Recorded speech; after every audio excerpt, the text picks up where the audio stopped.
మన సబ్స్క్రైబర్లో ఒకరు ఇడ్లీ పిండి ఎలా కలపాలంటే చూపించండి నన్ను అడిగారు.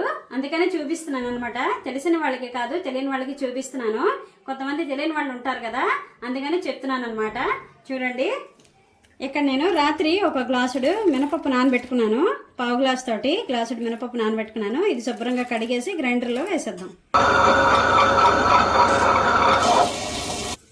గ్రైండర్లో పప్పు అయితే బాగా నలిగిపోయింది. చక్కగా మెత్తగా ఇలా రుబ్బుకోవాలన్నమాట. ఇప్పుడు మనం ఒక పావు గ్లాస్ తోటి చక్కగాను ఇడ్లీ రవ్వ వేసుకోండి. 3 గ్లాసులు వేసుకోండి. కొంతమంది 2 గ్లాసులు వేసుకుంటారు, కొంతమంది 3 గ్లాసులు వేసుకుంటారు. ఎవరి ఇష్టం వాళ్ళది. ఇడ్లీ రవ్వ పోసుకున్నాం కదా, పావు గంట 20 నిమిషాల సేపు నానేద్దాం. రవ్వ శుభ్రంగా నానింది. అలాగే 2 సార్లు కూడా శుభ్రంగా కడిగేసుకోండి.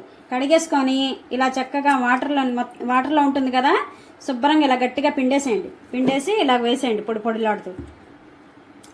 నోకంతా పిండేసి ఇలా వేసేసుకున్నానండి. చక్కగా చూసారు కదా, పొడి పొడిలాడుతూ వచ్చింది.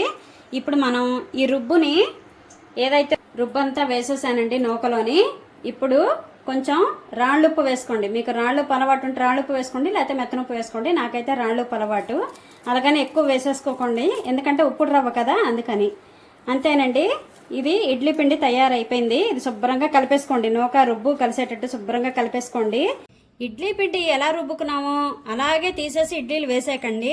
కొంచెం గిన్నెలోకి తీసుకొని కొంచెం పలచగా చేసుకొని ఇడ్లీలు వేసుకునేలాగా వేసుకోండి. చక్కగాను ఇడ్లీలు మెత్తగా వస్తాయి, బాగుంటాయి కూడాను.